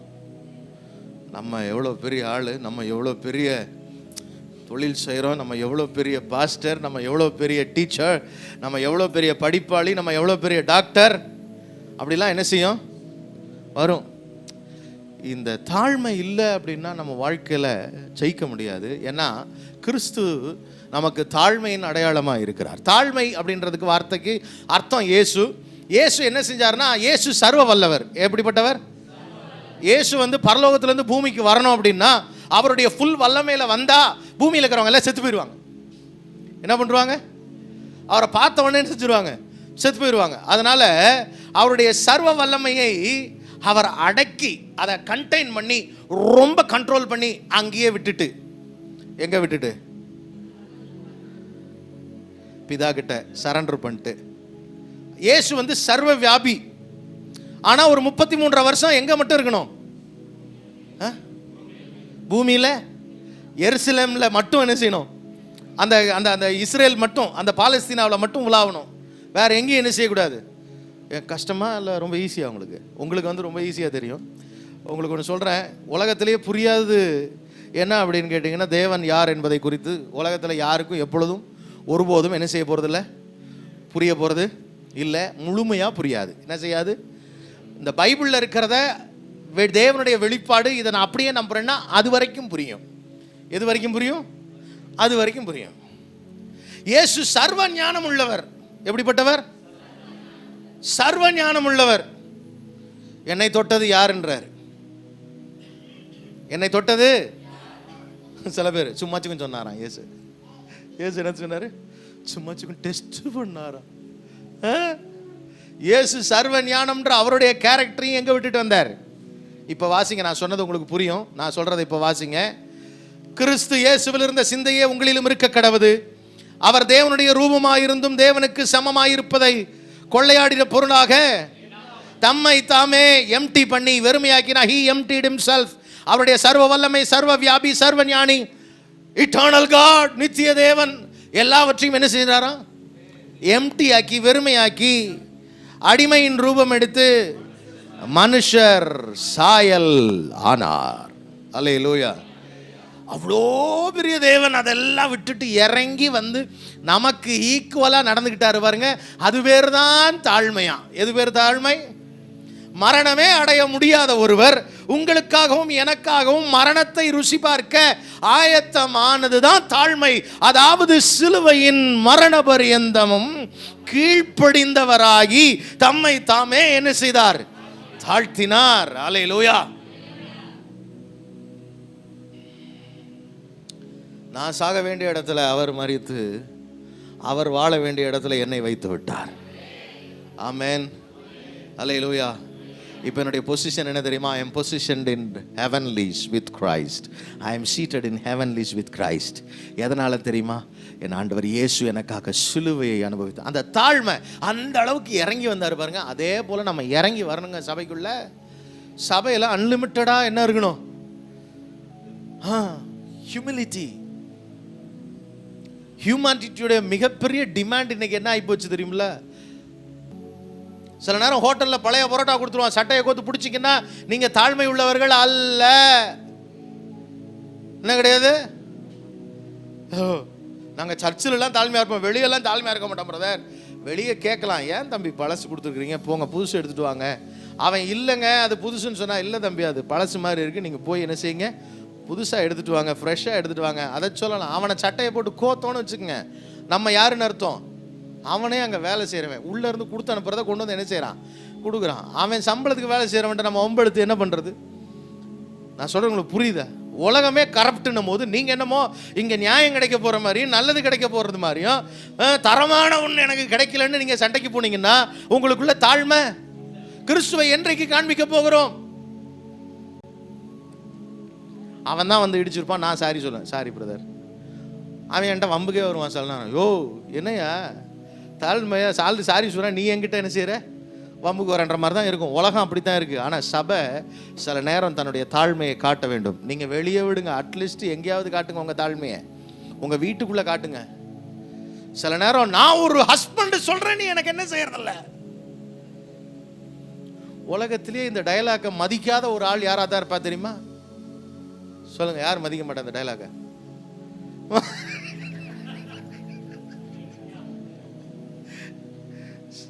என் ஒய்ஃபு கிட்ட அப்படி சொன்னா சிரிப்பாங்க அவங்க. உங்களை பத்தி 100% எனக்கு தெரியும், என்கிட்டயே வா அப்படின்வாங்க. ஒரு நாள் ஒரு 70-75 வயசு, எனக்கு இந்த வயசான கப்புள்ஸை பார்த்தா ஏதாவது கேள்வி கேட்கணும்னு தோணும். ஒரு நாள் அவர்கிட்ட கேட்டேன், ஐயா எப்படி உங்கள் ஃபேமிலி லைஃப்லாம்? அவர் பாஸ்டர், அவர் பாஸ்டர் 2 பேரும் உட்காந்துருக்காங்க. நல்ல வயசான 85 வயசு அவருக்கு. பாஸ்டர் அம்மாவுக்கு ஒரு 80 வயசு இருக்கும், உட்காந்துருக்காங்க. கேட்டேன், ஐயா எப்படி ஊழியம், உங்கள் 2 பேருக்குள்ளார எப்படி புரிந்து கொள்ளுதல், அம்மாவை பற்றி உங்களுக்கு நல்லா தெரியுமா அப்படின்னா அவங்க சொல்கிறாங்க, என்னை பற்றி அவருக்கு ஒன்றும் தெரியாது. யாரை சொல்லிக்கிறா பதில்? நான் கேட்டேன், ஐயாவிட்ட கேட்டேன், ஐயா 40-50 வருஷமாக நீங்கள் வாழ்ந்தோம், ஒன்றும் தெரியலையா? அவருக்கு சத்தியமாக தெரியாது தம்பி. யார் பதில் சொல்கிறா? அதாவது பதில் கூட யார் தான் சொல்கிறா? புரியுதா இல்லையா உங்களுக்கு? அவர்கிட்ட அப்புறம் கேட்டேன், உண்மையாவானா? அவன் என்ன எப்போ என்ன சொல்லுவான்னு இன்னும் தெரியல தம்பி. அந்த அம்மா சொல்கிறாங்க, சரி அம்மா ஐயாவை பற்றி அவர் எப்போ தும்முவார், எப்போ இருமுவார், எதுக்கு செருமுவார்னு கூட எனக்கு தெரியும். என்னவா டோட்டலாக இந்த அம்மாவுக்கு தெரியுமா? அவருக்கு ஆனால் எதுவுமே. ஐயா தாழ்மை என்பது எங்கே தெரியுமா? நான் உன்னை விட நிறையா படிச்சிருக்கேன், உன்னை விட நான் பெரிய அறிவாளி, நான் சொல்கிறத நீ கேளு, அதெல்லாம் இல்லை. எல்லாத்தையும் கீழே உட்காந்துருந்து அமைதியாக அவங்க சொல்கிறதையும் கேட்டுக்கிட்டு, என்ன கேட்டுக்கிட்டு, அவங்க சொல்கிறதையும் கேட்டுக்கிட்டு தாழ்மையாக இருக்கிறோம் அப்படின்னு சொன்னால் தான் அது பேர் தாழ்மை. வீட்டில் எல்லாரும் முன்னாடியும் அப்படியே பெருமையாக பேசிக்கிட்டு நான் தாழ்மையாக இருக்கிறேன்னு சொன்னால் அது பேர் என்ன கிடையாது? தாழ்மை கிடையாது. அல்லேலூயா. சரி, அடுத்த காரியம் 2:17 வாசிங்க சீக்கிரமா. 2:17. மேலும் உங்கள் விசுவாசமாகிய பலியின் மேலும் ஊழியத்தின் மேலும் நான் வார்க்கப்பட்டு போனாலும் நான் மகிழ்ந்து உங்கள் அனைவரோடும் கூட சந்தோஷப்படுவேன். 3:7 வாசிங்க. ஆகிலும் எனக்கு லாபமாய் இருந்தவைகள் எவைகளோ அவைகளை கிறிஸ்துவுக்காக நஷ்டம் என்று எண்ணினேன். என்னைக்கு சபை அன்லிமிட்டெட் சாக்ரிஃபைஸ்க்குள்ள வருதோ, என்றைக்கு ஊழியன், என்றைக்கு விசுவாசிகள் தேவனுக்காக தங்களை தியாக பலியாய் ஒப்பு கொடுக்கிறார்களோ அன்றைக்கு சபை வளர ஆரம்பிக்கும். ஆமென். அவர் சொல்றாரு பாருங்க, உங்கள் விசுவாசமாகிய பலியின் மேலும் ஊழியத்தின் மேலும் நான் வார்க்கப்பட்டு போனாலும்னா என்ன அர்த்தம்? நான் என்ன செய்ய விரும்புகிறேன்? நானே என்னை பலியாக கொடுக்க விரும்புகிறேன். பவுல் சொல்றாரு, எல்லாவற்றையும் நஷ்டம் என்று விட்டேன், குப்பையுமாக. இந்த குப்பைன்ற வார்த்தை இருக்குது பார்த்தீங்களா, தமிழ்ல குப்பைன்னு மொழிபெயர்த்திருக்கிறார்கள். அதனால மொழிபெயர்க்கும் போது கிரேக்க மொழியில அந்த அந்த வசனம் பைபிள்ல என்ன இருக்குன்னு கேட்டிங்கன்னா, ஹியூமன் எக்ஸ்கிரீட்டான்னு இருக்கு. என்னன்னு இருக்கு? குப்பை அப்படின்றதுக்கு என்னன்னு இருக்கு? நான் கொஞ்சம் டீசெண்டாக சொல்கிறேன். ஒரிஜினலாக அந்த டிரான்ஸ்லேட் பண்ணோன்னா எப்படி டிரான்ஸ்லேட் பண்ணியிருக்கணும்னா, நான் எல்லாவற்றையும் நஷ்டம் என்று விட்டேன், மனித கழிவாக கருதுகிறேன். அதுதான் ஒரிஜினல் டிரான்ஸ்லேஷன். மாட்டு சாணம்னா கூட எடுத்து தெருவுக்கு தெளிச்சு போடுவீங்கன்னு பவுல் என்னென்ன எழுதி வச்சுக்கிறாரு? எனக்கு லாபமாக இருந்தவைகளை நான் மனித கழிவாக நினைக்கிறேன், அதை திரும்ப பார்க்க மாட்டேன். ஹல்லேலூயா. தியாகம்னா எப்படி தெரியுமில்ல? நம்ம தியாகம்லாம் எப்படி? பவுலோட அப்பா வந்து ஒரு பெரிய கப்பல் வியாபாரி, கப்பல்லாம் வச்சுருந்தவராம், பெரிய பணக்காரர். பவுலோட குடும்பம் அவ்வளோ பெரிய குடும்பம். பவுல் நினச்சிருந்தா எனக்கு இயேசு வேணான்னு சொல்லிட்டு ஒரு கப்பலை வாங்கிட்டு வந்திருக்கலாம். அப்படியே நைஸாக அப்படியே அந்த கப்பலை வாங்கிட்டு போயிட்டு அப்பாவுக்கு அதுக்கப்புறம் போய் இயேசுவை பற்றி சொன்னால் தெரியவா போகுது, அப்படியே தேசமாக போயிடுவோன்னு என்ன செஞ்சுருந்துருக்கலாம்? ஒரு 5 நிமிஷம் என்ன பண்ணியிருந்துருக்கலாம்? பவுல் மறுதளிச்சிருக்கலாம். ஆனால் அவன் சொல்கிறான், எனக்கு லாபமாக இருந்தவைகள் எவைகளோ அவைகளை கிறிஸ்துவின் நிமித்தம் நஷ்டம் என்று விட்டேன், குப்பையுமாக எண்ணுகிறேன். இந்த குப்பைக்காக என் இயேசுவை நான் என்ன செய்ய மாட்டேன்? மறுதளிக்க மாட்டேன். சபைக்குள்ளே இருக்கிற விசுவாசிங்க அந்த எண்ணத்துக்குள்ளே என்னைக்கு வர்றீங்களோ அன்னைக்கு சபை அன்லிமிட்டடாக மாறும். அல்லேலூயா. வாலிப பிள்ளைகள் என்னைக்கு அந்த தீர்மானத்துக்குள்ளே இயேசுவை நான் இழக்க மாட்டேன், எதையும் இழப்பேன் இயேசுவை தவிர, ஆமென், என் உயிரையும் கொடுப்பேன் ஆனால் இயேசுவை விட்டு கொடுக்க மாட்டேன்னு என்னைக்கு நீங்கள் முடிவு பண்ணுறீங்களோ அன்னைக்கு சபை அதனுடைய வரம்புகளை தாண்டி வளர ஆரம்பிக்கும். ஆமென். பயங்கரமான தியாக உணர்வுள்ள மக்களால் மட்டுமே சபை வளரும். ஆமென். அல்லேலூயா. அடுத்தது 2ஆம் அதிகாரம் 13ஆம் வசனத்தை வாசிக்கலாம். 2:13. ஏனெனில் தேவனே நம்முடைய தயவுள்ள சித்தத்தின்படி விருப்பத்தையும் செய்கையையும் உங்களில் உண்டாக்குகிறவர். நல்லா கவனிக்கணும். எந்த சபை வளரும் அப்படின்னு கேட்டீங்கன்னா, எந்த சபைக்குள்ள அன்லிமிட்டெட் விகர், அதாவது கட்டுக்கடங்காத தீவிரத்தன்மை, அதை நான் எப்படி சொல்லலாம், அந்த விகரஸ் அப்படின்னு சொல்றத எல்லையற்ற சக்தி. என்னது? எல்லையற்ற சக்தி. அதுக்குள்ள சபைக்குள்ள எல்லையற்ற சக்தி இருக்கணும். அப்படின்னா ஆர்வம், ஆக்கம், செயல்பாடு, ஊக்கம் இருக்க வேண்டும். இதை நான் இன்னும் எத்தனை வார்த்தை வேணாலும் சொல்லலாம். அல்லேலூயா. நம்ம சொல்லுவோம் ஆர்வ கோளாறு. என்ன கோளாறு? ஆண்டவருக்கு ஆர்வ கோளாறுகள் தான் தேவை. நம்ம பாதி பேர் எப்படி தான் இருப்போம் தெரியுமில்ல? பேதுரு யாரு? நம்மெல்லாம் என்ன பேர் வச்சிருக்கோம் பேருக்கு? முந்திரி கொட்டை பேதுரு. என்னது? ஆண்டவருக்கு முந்திரி கொட்டை தான் வேணுன்றார். உங்களுக்கு என்ன கவலை? நியூட்ரல் பர்சன்ஸ் ஆண்டவருக்கு ரொம்ப யூஸ் கிடையாது. ஆண்டவருக்கு தேவைன்னா ஹைப்பர் ஆக்டிவ் பர்சன்ஸ் தான் தேவை. எப்படிப்பட்ட ஆள் தேவை? ஹைப்பர் ஆக்டிவ், துருன்னு இருப்பான் பாருங்க, அவன் தான் ஆண்டவருக்கு வேணும். சில நேரம் நம்ம இருக்கிறதுலே சொங்கியை பிடிச்சி யார்கிட்ட கொடுத்துருவோம்? ஆண்டவர்கிட்ட கொடுத்துருவோம். ஆண்டவர் சொல்ல, ஏதாவது செய்கிறவனை கொடுறா, கெட்டது நல்ல கெட்ட வார்த்தையை கெட்ட காரியமாக செஞ்சுட்டு அவனை போய் கேட்குறீங்களா? அவனை திருப்பிக்கிறேன் நான் தூக்கிட்டு போயிடுறாரு. அல்லேலூயா. அல்லேலூயா. அவர் சொல்றாரு, பவுல் சொல்றாரு, ஏனெனில் தேவனே தம்முடைய தயவுள்ள சித்தத்தின்படி விருப்பத்தையும் செய்கையும் உங்களில் என்ன செய்கிறார்? உண்டாக்குகிறார். உங்களுக்குள்ள ஆக்ஷனை உருவாக்குகிற தேவன். ஆமென். செயல்பாடு உள்ள சபை சக்தி நிறைந்த சபையாக மாறும். வாஞ்சை உள்ள சபை, தரிசனம் நிறைய இருக்கணும். எப்படி இருக்கணும்? சபைக்குள்ள தரிசனம் பெருசா இருக்கணும். 1000 தானே 2025 500, 2025க்கு 500, அப்புறம் 1000. நான் உங்கள் லிஸ்ட்டை கொஞ்சோண்டு படித்தேன். உங்கள் தரிசனம், உங்கள் பிளான் எல்லாம் நான் என்னத்துக்கு படிக்கிறேன், என்னத்துக்கு அதை கேட்குறேன், என்னத்துக்கு அப்படின்னு காப்பி அடிக்கவா தெரியணும் இல்லைங்க. இயேசுகிட்ட இருந்து காப்பி அடிச்சு தான் யார் பிரசங்கம் பண்ணது? அப்போ சில பவுல் சொல்றாரு, நான் உனக்கு சொல்லிக் கொடுத்ததை மற்றவர்களுக்கு சொல்லிக் கொடுக்கத்தக்கதான நல்ல நபராக பார்த்து சொல்லிக் கொடு, ஞாபக சக்தி உள்ள ஆளாக பார்த்து சொல்லிக் கொடு. நான் உனக்கு ஒப்புவித்ததை மற்றவர்களுக்கு ஒப்புவிக்கத்தக்க உண்மை உள்ளவர்களை பார்த்து ஒப்புவி. அப்படின்னா என்ன அர்த்தம்? நான் என்ன சொல்கிறேன்னா அதை அப்படியே காப்பி அடித்து மற்றவங்களுக்கு சொல்கிற ஆளை பார்த்து என்ன செய்ய சொல்லு, கேட்டுவிட்டு அப்படியே போகிற ஆள்கிட்ட ஒன்றும் சொல்லாத. உங்ககிட்ட ஏன் இவ்வளோ தூரம் பேசிகிட்டு இருக்கேன், உடன்படு, பங்காளியாமாறு, பிரசங்கி, அதுக்கப்புறம் 4 இந்த சொல்கிறீங்களா கரெக்டாக? அதனால தான் திரும்ப மேட்டர்லாம் சொல்லிக்கிட்டு இருக்கேன். இந்த 5 நீங்கள் சொல்லன்னா நான் கதை அடிச்சுட்டு போயிருப்பேன். நான் இன்றைக்கி மட்டும் இந்த 5 நீங்கள் திரும்ப சொல்லணும்னு வச்சுங்க, இவங்களுக்கு எவ்வளோ சொன்னாலும் மண்டையில் என்ன செய்யாது போல் யாராவது நினச்சிருப்பேன். பாஸ்டர் கொடுத்து வச்சவர், நீங்கள் சூப்பராக வசனம் கேட்குறீங்க. அல்லேலூயா, அல்லேலூயா. கர்த்தர் உங்களை ஆசீர்வதிக்கிறதுக்கு அதுதான் ஒரே வழி. ஆமென். நீங்கள் நற்குணசாலிகளாய் மாறுகிறதற்கு திருவசனத்தின் மேல் உங்களுக்கு இருக்கிற வாஞ்சையே அடையாளம். ஆமென்.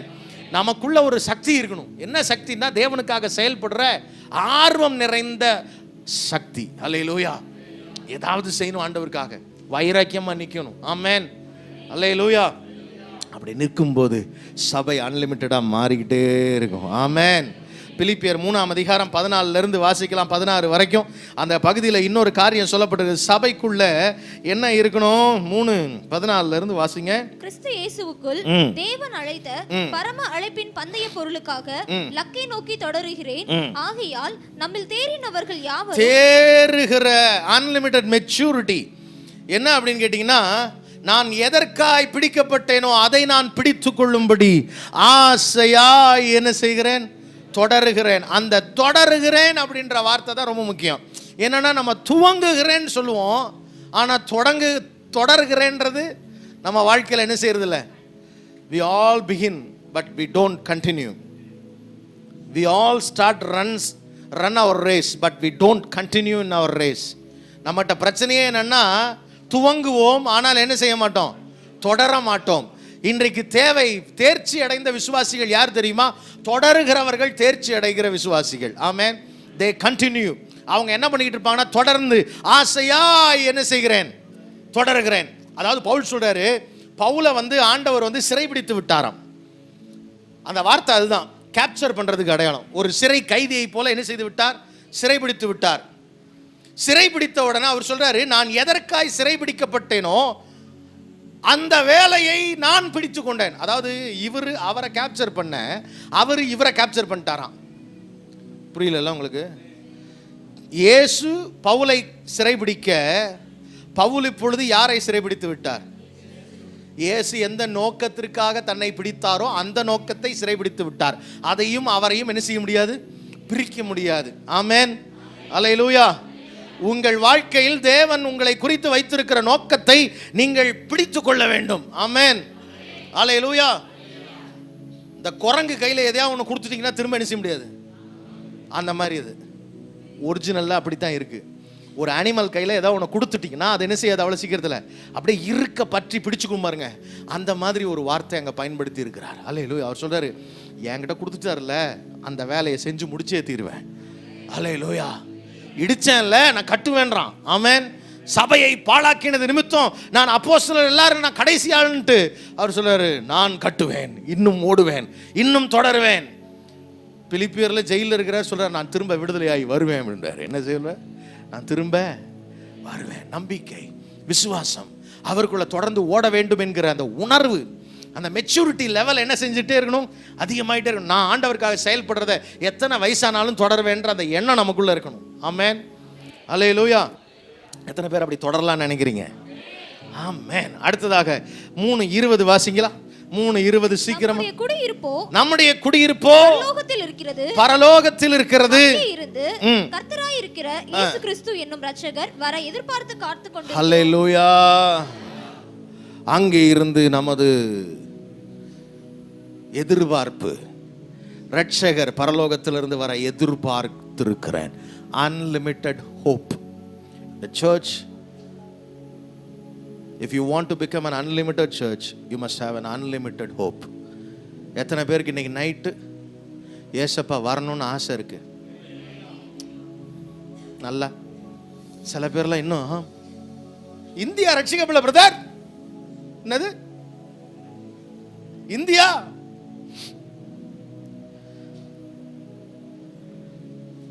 ஃபாரினுக்கு வீட்டுக்காரர் போயிருக்கார். 2 விதமான மனைவிகள் உண்டு. ஒன்று கணவன் மேலே உயிரை வச்சிருக்கிற மனைவி, இன்னொரு மனைவி குறுக்கு சால் ஓட்டுற மனைவி. ஃபஸ்ட்டு குறுக்கு சால் ஓட்டுற மனைவி எப்படி இருப்பாங்க, என்ன பேசுவாங்கன்னா, இவங்க ஃபோனே பண்ண மாட்டாங்க. என்னவே பண்ண மாட்டாங்க, ஃபோன் பண்ண மாட்டாங்க. அவர் ஃபோன் பண்ணுவார். இவங்க சொல்லுவாங்க, ஏன் இப்படி உயிரை வாங்குறீங்க, ஃபோனை போட்டு போட்டு, நான் வேலையாக இருக்கேன்னு உங்களுக்கு தெரியாதா? அது சொல்லாரு, இல்லைம்மா உன் சத்தம் கேட்கணுன்னு ஆசையாக இருக்குது, உன்னை பார்க்கணுன்னு ஆசையாக இருக்குது. கடன் ஞாபகம் இல்லையா, 2 லட்ச ரூபா வாங்கிட்டு போனில்ல, வட்டிக்காரனுக்கு வட்டி கொடுக்கணும் ஞாபகம் இல்லையா, பொண்டாட்டி புள்ளன்னா மனசில் என்ன செய்யக்கூடாது, நினப்பே வரக்கூடாது, டொப்புன்னு வச்சுருவாங்க. அந்த மனுஷன் அங்கே வேதனையோட அப்படியே என்ன செய்ய வச்சுட்டு, ஐயோ என் பொண்டாட்டி அப்படின்ட்டு என்ன செய்வார், இருப்பார். இன்னொரு மனைவி, புருஷன் மேலே உயிரே வச்சிருக்கிற மனைவி. இந்த அம்மா ஃபோனை போட்டுக்கிட்டே இருக்கும். அவர், என்னம்மா இப்படி தொந்தரவு பண்ணுற, நான் தான் அடுத்த மாதம் வந்துடுவேனே. இல்லை, அடுத்த மாதம்தான் வருவீங்களா, உங்களை பார்க்கணும் போல இருக்கு, முன்னாடியே வர்றதுக்கு ஏதாவது வழி இல்லையா அப்படின்னு கேட்க, அவர் சரி உனக்கு என்ன வேணும் அப்படின்னு சொல்ல சொன்னால், எனக்கு நீங்கள் தான் வேணும், நீங்கள் வந்தால் போதும், உங்களை பார்த்தா போதும், நானும் பிள்ளைகளும் உங்களை பார்க்கறதுக்கு என்ன பண்ணிக்கிட்டு இருக்கோம், ஏங்கிக்கிட்டு இருக்கோங்க அப்படின்னு என்ன செய்வாங்க, சொல்லுவாங்க. அப்படிதானே? நாம் மணவாட்டி தான். நம்ம யாரு, மணவாட்டி. நமக்கு ஒரு மணவாளன் எங்கே போயிருக்கிறாரு, பரலோகத்துக்கு போயிருக்கிறாரு. இங்கே ஒருத்தன் இருக்கான் குறுக்கு சால் ஓட்டுறதுக்குன்னே நம்மளை ஆசை காட்டி மயக்கிறவன். ஆசை காட்டி மோசம் செய்யும் பால் உலகை நம்பாதே. என்ன அப்படி பார்க்குறீங்க? அவன் என்ன பண்ணுறான்னா, குறுக்கா என்ன பண்ணுறான், சினிமாவை அனுப்புகிறான், சீரியலை அனுப்புகிறான், என்னென்னத்தையும் அனுப்புகிறான். நீங்களும் அதெல்லாம் வாங்கி வச்சு பார்த்துக்கிட்டு அவன் மேலே உங்களுக்கு என்னது, ஒரு லவ், அவன் மேலே ஒரு குறுக்கு லவ். என்ன லவ்? அது பேர் கள்ளக்காதல். இங்கே நிறைய கள்ளக்காதல். இயேசுவை விட்டுட்டு உலகத்தில் பாவத்தில் சினிமாவுக்கு அடிமை இங்கே நிறைய உட்காந்துருக்கு. பொல்லாத ஆவி உங்களை விட்டு புறப்பட்டு இன்றைக்கே வெளியேறுவதாக இயேசுவின் நாமத்தினால. சபையை சீரழிக்கிற பொல்லாத ஆவி அது. அந்த பொல்லாத ஆவி என்ன சொல்லணும் தெரியுமா, ஐயோ இயேசு இன்னைக்கெல்லாம் வந்துடக்கூடாது, இயேசு வந்துட்டா நம்ம எங்க போக, இப்ப செத்தாலும் நான் பரலோகத்துக்கு போயிடுவேன்னு கன்ஃபார்மா இருக்கிற ஆளுதாயா இயேசுவின் மணவாட்டி. அதுதான் அன்லிமிட்டெட் ஹோப். சபைக்கு எந்த ஹோப் இருக்கணும், அந்த ஹோப் இருக்கணும். எந்த ஹோப்பு? இயேசு இன்னைக்கு வருவாரு, நான் போயிடுவேன். அவர் சொல்றாரு பாருங்க, நம்முடைய குடியிருப்போ பரலோகத்து, அங்கே இருந்து கர்த்தராகிய இயேசு கிறிஸ்து என்னும் ரட்சகர் வர எதிர்பார்த்து கொண்டிருக்கிறோம். அப்படின்னா இன்றைக்கு வந்து விடுவாரோ, நாளைக்கு வந்து விடுவாரோ, இப்பொழுது வந்து விடுவாரோ அப்படின்னு ஏங்குகிற சபையா இருக்க வேண்டும். அல்லேலூயா. 2 விஷயம் எப்போ வேணாலும் நடக்கலாம். நான் மறுபடியும் சொல்கிறேன், உங்களுக்கு பல பாஸ்டருங்க சொல்லியிருப்பாங்க. 1, உங்கள் சாவு எப்போ வரும்னு தெரியாது. 2வது, உங்கள் இயேசுவினுடைய வருகை எப்போ வரும்னு தெரியாது. எப்போ வந்தாலும் யார் முன்னாடி நின்னாகணும், இல்லாட்டி நரகத்தில் நின்னாகணும். எங்கே நிற்க போறீங்கன்னு முடிவு பண்ணிக்கங்க. அன்லிமிட்டெட் ஹோப் இருந்துச்சுன்னா சர்ச் அன்லிமிட்டடாக வளரும். நம்முடைய ஹோப்பு சரியில்லை அப்படின்னா சபையோட ஸ்கோப்பு சரியாக இருக்காது. அல்லேலூயா. Hopeless believers, scopeless church. நமக்கு சரியான நம்பிக்கை இல்லை அப்படின்னா சபையினுடைய எதிர்காலம் இல்லைன்னு அர்த்தம். அல்லேலூயா, அல்லேலூயா. இப்போ செத்தாலும் நான் பரலோகத்துக்கு போயிடறேன்றவங்க ஒரு அல்லேலூயா சொல்லுங்க பார்ப்போம். கண்ணை மூடிக்கிட்டேன். நான் இவ்வளோ நேரம் கண்ணை திறந்துட்டு இருந்தவன் கண்ணை மூடிக்கிட்டேன். ஏன்னா ஒருவேளை நீங்கள் விசுவாசத்தில் குறைவாக இருந்தீங்கன்னா நான் என்ன செய்யறதுன்னு. அல்லேலூயா சொல்லுங்கள். ஒருவேளை இன்னைக்கு உங்கள் நம்பிக்கையில் ஒரு குறை இருக்குன்னா இன்னைக்கு தீர்மானம் பண்ணுங்க. You can decide your life for Christ today. இன்னைக்கு ஒரு தீர்மானம் எடுத்து இயேசுவுக்காக பரிசுத்தமாய் வாழ ஒப்பு கொடுக்கலாம். ஒருவேளை இந்த பாவத்தோடு செத்தா நான் சொல்லுவேன், இன்னைக்கு நைட்டு ஒருவேளை ஆண்டவர் வந்துட்டா, நீங்கள் கைவிடப்பட்டு, இன்னைக்கு நைட்டு இயேசு வந்துடுறார். யார் வந்துடுறா? இன்னைக்கு நைட்டு ஜீசஸ் வந்துட்டார். இந்த செய்தி கேட்டுட்டும் நீங்கள் மனம் திரும்பல, உங்கள் பாவத்தை விடலை, எனக்கு சினிமா வேணுன்றீங்க, அவனை பார்க்கணும் போல இருக்கு, அவளை பார்க்கணும் போல இருக்கு அப்படின்னு குறுக்கு சால்லாம் ஓட்டுறீங்க, எல்லாம் பண்ணுறீங்க, எல்லாம் பண்ணிவிட்டு இன்றைக்கி போயும் அப்படியே அந்த நினைவிலே படுத்து தூங்கிட்டீங்க. இன்றைக்கி ஆண்டவர் நைட்டு வந்துட்டார். பக்கத்தில் அம்மா அப்பா எல்லாம் போயாச்சு. திடீர்னு முழிச்சு பார்க்குறீங்க. முழிச்சு பார்த்தா பக்கத்தில் யாரும் இல்லை. கண்டுபிடிச்சிட்டீங்க. இன்றைக்கி செய்தி என்கிட்ட கேட்டதுனால இன்றைக்கி நைட்டு நீங்கள் என்ன பண்ணுறீங்க? ஐயோ இயேசு வந்துட்டாருன்னு கண்டுபிடிச்சி முழங்கால் போட்டு, ஐயோ ஆண்டவரே என்னையும் கூப்பிட்டு கொள்ளும், என்னையும் கூட்டிகிட்டு போயிருங்க, என்னை தூக்கிட்டு போயிருங்க, என்னை விட்டுறாதீங்க, கை விட்டுறாதீங்கன்னு அழுவுறீங்க. உடனே பக்கத்தில் ஆறுதலாய் ஒரு சுரண்டல் தெரியும். என்னது? ஒரு சுரண்டல். அது நெகத்தால் சுரண்டுற மாதிரியே இருக்கும். எப்படி? அது யார் தெரியுமில்ல? ஜீசஸ் கிடையாது, பிசாசு. சுரண்டிட்டு சொல்ல, எங்கே ஜெபம் பண்ணுற?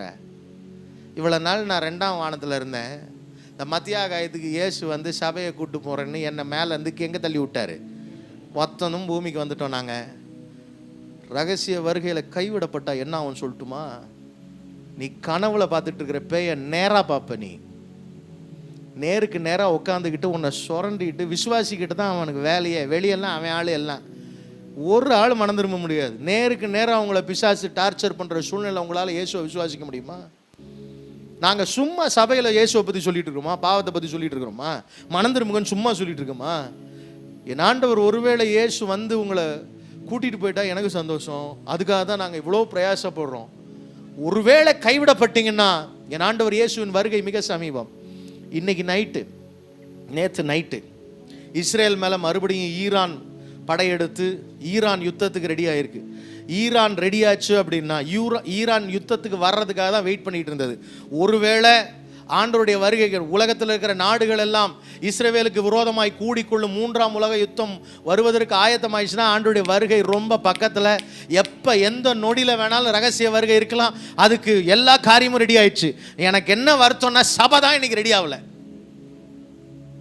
இன்னைக்கு இயேசு வந்துட்டா என்ன செய்வீங்க? எவ்வளோ நாள் பாவத்தோட வாழ போறீங்க? எவ்வளோ நாள் பொய்யோட வாழ போறீங்க? எவ்வளவு காலம் ஏமாத்தி வாழ போறீங்க? எவ்வளவு காலம் விசுவாசியா வேஷம் போட போறீங்க?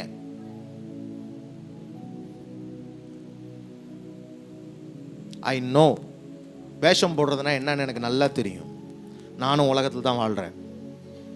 மனம் திரும்புங்கள், பாவத்தை விட்டு வெளியேறுங்கள், அடிமைத்தனத்திலிருந்து வெளியேறுங்கள்.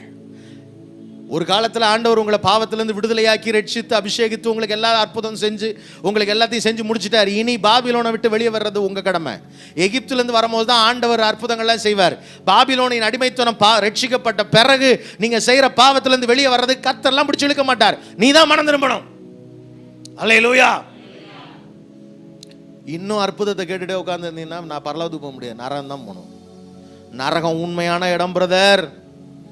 நரகத்தை பற்றி புதிய ஏற்பாட்டில் பேசின இடங்கள்ல 172 வார்த்தைகள்ல முக்காவாசி வார்த்தைகள் என் ஆண்டவர் இயேசு பேசின வார்த்தை.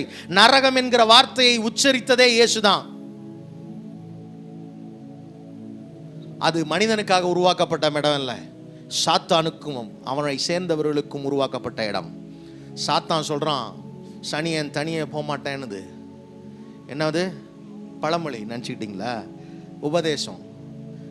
பிசாசு என்ன செய்ய மாட்டேன், தனியாக நரகத்துக்கு போக மாட்டேன், உலகத்தில் இருக்கிற மக்களெல்லாம் கூட்டிக்கிட்டு தான் போவேன்னுது. அவனோட சேர்ந்து போக போகிறீங்களா? ஏங்க உலகத்துலேயும் வந்து இங்கே உட்காந்துக்கிட்டு சபையில் உட்காந்துக்கிட்டு தசமாவும் கொடுத்து காணிக்கை கொடுத்து ஆராதனை வந்து உலகத்தையும் என்ஜாய் பண்ணாமல் பரிசுத்தமாகவும் வாழாமல் ஒரு நாள் நீங்கள் என்ன செய்ய போகிறீங்க? நரகத்துக்கு போக போகிறீங்கன்னா எதுக்கு இங்கே இருக்கணும்? பாவத்தோடு வாழ்கிறதுக்கு எதுக்கு நம்ம சபைக்குள்ளே இருக்கணும்? சபைக்குள்ளே இருக்கிறதா இருந்தால் பரிசுத்தமாக வாழுங்க. இல்லையா என்ஜாய் பண்ணுங்க உலகத்தை. ஒரு நாள் நரகத்தில் போய் கஷ்டப்பட்டுக்கலாம். என்ன அப்படி பார்க்குறீங்க? என்னடா உபதேசமே மாற்றி பேசுகிறான்றீங்களா? இங்கே வர்றது எதுக்குங்க? பரிசுத்தமாக வாழ்கிறது தான் வர்றோம். எதுக்கு பாவத்தோடு போராடிக்கிட்டு பாவத்தையும் விட முடியாமல் எனக்கு கூழுக்கும் ஆசை, மீசைக்கும் ஆசை, உலக இன்பமும் வேணும், இச்சையும் வேணும், அந்த சந்தோஷமும் வேணும். விட்டுடு வாங்க. கர்த்தர் தெய்வமானால் கர்த்தரை பின்பற்றுங்கள். பாவம் தான் உங்களுக்கு முக்கியம்னா பாவத்தை பின்பற்றுங்க. Church must be unlimited in holiness. 4ஆம் அதிகாரம் எடுத்து வாசித்து பாருங்கள். 21ஆம் வசனம், 2ஆம் அதிகாரம் 15ஆம் வசனம். பிலிப்பியர்ல அவர் சொல்றாரு, சபை எப்படிப்பட்டது? கிறிஸ்து இயேசுவுக்குள்ளான பரிசுத்தவான்கள் யாவருக்கும் வாழ்த்துதல் சொல்லுங்கள். பரிசுத்தவான்கள் அனைவரும், விசேஷமாக ராயனுடைய அரண்மனையில் உள்ளவர்களும் உங்களுக்கு வாழ்த்துதல் சொல்லுகிறார்கள். 2:15 கோணலும் மாறுபாடுமான சந்ததியின் நடுவிலே குற்றமற்றவர்களும் கபடற்றவர்களும் தேவனுடைய மாசற்ற பிள்ளைகளாய் நீங்கள் மாறி இருக்கிறபடியால் இல்ல, தேவனுடைய மாசற்ற பிள்ளைகளாய் இருக்கும்படிக்கு எல்லாவற்றையும் முறுமுறுப்பில்லாமலும் தர்க்கிப்பில்லாமலும் செய்யுங்கள். அல்லேலூயா. Are you holy today? You are in a holy day. You are in a holy church. If you are not a holy person in the holy church, one day the church will vomit you out. சபை தேவனுடைய சரீரம். நம்ம கையில நகம் வளரும். என்ன வளரும்? Eden தோட்டத்தில் மனிதனுக்கு நகம் வளராது. நகம் வந்து பேய் காட்டும் போதெல்லாம், பேயோட கையை காட்டும் போதெல்லாம் எப்படி காட்டுவாங்க? ஏன் நகத்தை நீளமாக காட்டியிருக்கிறாங்கன்னு என்னைக்காவது கேட்டிருக்கீங்களா? பேய்க்கு நகை நீளமாக இருக்கிறது யாரா பார்த்தாங்களா? ஏன் பேய்க்கு நகை நீளமாக இருக்கும் தெரியுமா? நகம் வந்து எல்லையை தாண்டாமல் இருக்கிற மாதிரி ஆண்டவர் டிசைன் பண்ணியிருந்தார் ஏதேன் தோட்டத்தில். என்னைக்கு மனிதனுக்குள்ளே மரணம் வந்ததோ, மரணம்னா டெட் செல்ஸ், செத்து போன உயிரணுக்கள் எப்பொழுது வந்ததோ அப்பொழுது உடல் என்ன செய்யும்னா அந்த டெட் செல்ஸை பல விதங்களில் வெளியே அனுப்பும். அதில் ஒரு விதம் டெட் செல்ஸுடைய பாடிஸை எப்படி தான் வெளியே அனுப்பும்? அது த்ரூ நெயில்ஸ், நகம் வழியாக தான் வெளியே அனுப்பும். அதனால தான் பேயை காட்டும் போதெல்லாம் எதை காட்டுவாங்க? நகத்தை இப்படி காட்டுவாங்க. ஏன்னா பேய் பண்ண வேலையில் வளர்ந்தது தான் என்னது, அதுக்கு தான் நீங்கள் மேக்கப் பண்ணி வச்சுக்கிறீங்க.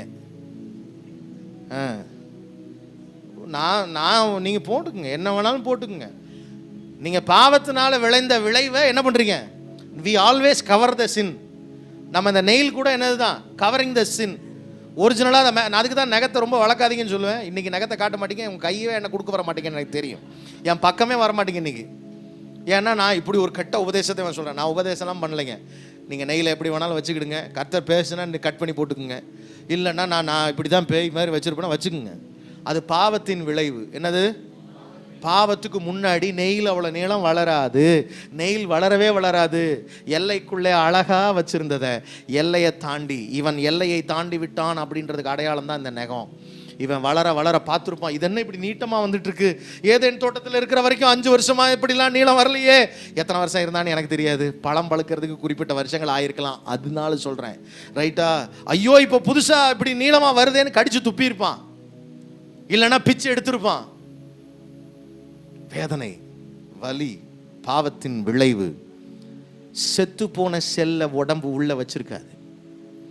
செத்து போன செல்ல உடம்பு உள்ள, செத்து போன செல்ல நீங்கள் சபைக்குள்ளே இருந்தீங்கன்னா ஒரு குறிப்பிட்ட காலத்தில் automatically you will be ejected from the body. சபை தானாக வெளியே தள்ளிடும் உங்களை. நாங்கள் தள்ளணும்னு அவசியம் இல்லை, நீங்களாக போயிடுவீங்க. ஏன்னா பாவத்துடைய வல்லமை அவ்வளோ பெருசு. Beware, God is coming soon. சீக்கிரத்தில் ஆண்டவர் இயேசு வரப்போகிறார். அந்த நித்திய நம்பிக்கைக்கு நீங்கள் பாத்திரவான்களா இருக்க வேண்டும் என்றால் உங்களுக்குள்ள எல்லையற்ற பரிசுத்தம் வர வேண்டும். பரிசுத்தமாகிறவன் இன்னும் பரிசுத்தமாகட்டும், நீதி செய்கிறவன் இன்னும் நீதி செய்கிறவன். அல்லேலூயா. அநீதமா வாழ்றவன் இன்னும் அநீதமா வாழட்டும்ட்டார். என்ன பிரதர் செய்யறது? கடைசியா ஒண்ணு சொல்லி ஜெபிக்க போறேன். Church must have unlimited prayer power. எடுத்து வாசிங்க 4ஆம் அதிகாரம் 6ஆம் வசனம். ஆண்டவராகிய இயேசு கிறிஸ்து வருகை சமீபம்னு சொல்லிட்டு, நீங்கள் ஒன்றுக்கும் கவலைப்படாமல் எல்லாவற்றையும் குறித்து ஸ்தோத்திரத்தோட கூடிய ஜெபத்தினாலும் தேவனுக்கு தெரியப்படுத்துங்கள். அதுக்கு முந்தின வசனம் என்னன்னு முடியுது? கர்த்தர் சமீபமாய். இயேசு கிறிஸ்து சொன்னாரு, இவைகள்லாம் நடக்கும் காலம் சமீபமாய் இருக்கிறதுனால உங்கள் தலைகளை உயர்த்துங்கள், இடைவிடாமல் என்ன செய்யுங்கள்? ஜெபம் பண்ணி விழித்திருங்கள்னார். லூக்கா 21ஆம் அதிகாரத்தில் ஆண்டவர் இயேசு அதை சொல்லி இருக்கிறார். ஆண்டுடைய வருகை சமீபம். வருகையின் அடையாளங்கள் எல்லாம் நிறைவேறி கொண்டிருக்கிறது. சபை அன்லிமிட்டடா பவரோட ஆண்டோட்ட போகணும் அப்படின்லா, you must have unlimited prayer power. ஜெபத்தில் உறுதியாக தரிச்சிருக்கணும். அதிகாலையில் 5 மணிக்கெல்லாம் விசுவாசிங்க முழிச்சிருக்கணும். 5 மணிக்கு முழிச்சு ஜெபம் பண்ணியிருக்கணும். அல்லேலூயா. ஆண்டவர்கிட்ட ஒப்பு கொடுத்து நீங்கள் அந்த அதிகாலை நேரத்தில் 10 மணிக்கு படுக்கிறோன்னு தீர்மானம் பண்ணணும். 10 மணிக்கு படுத்துருவேன் ஆண்டவரே. நான் காலையில் உங்களை 3:45 எழுப்பி விட்டுருவார். எழுப்பி விட்ட பிறகு திரும்ப படுத்து கமுந்தடிச்சு படுக்கப்படாது. பொல்லாத கெட்ட கெட்ட கனவாக வரும். எழுந்திரிச்சு உட்காந்து ஜெபம் பண்ண ஆரம்பிச்சிடணும். அல்லேலூயா. பார்த்துருக்கீங்களா கனவு? கெட்ட கனவை பார்த்துருக்கீங்களா? ஆமாம். அதிகாலையில் எந்திரிச்சு தேவ சமூகத்தில் அவருடைய சாயலால் திருப்தி ஆகல, எஸ்கேப் ஆகி தூங்குற நேரம் எப்படி தான் இருக்கும்? பிசாசோட கேம் விளையாடுற மாதிரியே இருக்கும். பாவத்தோட கேம் விளையாடுற மாதிரியே இருக்கும். அதனால் ஜாக்கிரதையாக இருக்கணும். பிசாசுக்கு இடம் கூடாதுருங்கள். ஆமென். அல்லேலூயா. அப்படி நாம் இருக்கும்போது நம்முடைய சபையின் வளர்ச்சி பெருசாக இருக்கும். சபையின் வளர்ச்சி என்பது பவுண்டரிஸில் மட்டும் இல்லை, உங்கள் ஸ்பிரிச்சுவாலிட்டிலையும் ஹோலினஸ்லையும் இருக்குது. ஆமென். ஹல்லேலூயா. your purity, your sincerity, அதுதான் தேவ சமூகத்தில் ஆண்டவர் எதிர்பார்க்கிற மிகப்பெரிய வல்லமை. ஆமென். கர்த்தர் உங்களை பரிசுத்தமாக்குவாராக. கர்த்தர் தம்முடைய வருகைக்கு உங்களை ஆயத்தமாக்குவாராக. ஒருவேளை மீண்டும் நம்ம சந்திப்போமான்னு தெரியாது. ஒருவேளை ஆண்டோடைய வருகையில் சந்திக்கிற நேரம் வந்துச்சுன்னா, பாஸ்டர் நல்ல வேளை வந்து எங்களை திட்டிட்டு போனீங்க, அதனால் எஸ்கேப் ஆகிட்டோன்னு நீங்கள் சொன்னால் எனக்கு மகிழ்ச்சி. இன்றைக்கு மனம் திரும்புங்கள். இன்றைக்கு கர்த்தர் உங்களுக்கு கொடுக்குற கடைசி வாய்ப்பாக இது இருக்கலாம். பாவத்தை விட்டு வெளியேறு. என் ஆண்டவர் சீக்கிரம் வரப்போகிறார். உங்கள் பாவங்களை விட்டு ஓய்ந்து பரிசுத்தமாய் வாழ ஒப்பு கொடுத்து, இதுவரைக்கும் ஞான ஸ்நானம் எடுக்கலைன்னா ஞான ஸ்நானம் எடுத்து, அபிஷேகம் பெறலைன்னா அபிஷேகம் பெற்று, ஆண்டவருக்காக ஊழியம் செய்ய, ஆண்டவருக்காக பரிசுத்தமாய் வாழ உங்களை அர்ப்பணியுங்கள். ஆண்டவருடைய வருகை சமீபம். கர்த்தர் சமீபமாக இருக்கிறார். சொல்லுங்க, பக்கத்தில் கூட பார்த்தோம் சொல்லுங்க, கர்த்தர் சமீபமாக இருக்கிறார். கர்த்தர் சமீபமாக இருக்கிறார். ஓ, அவரை நாம் சந்திக்க வேண்டும். அல்லேலூயா. நாம் எல்லாரும் கண்களை மூடி ஆண்டவரை நோக்கி பார்க்க போகிறோம்.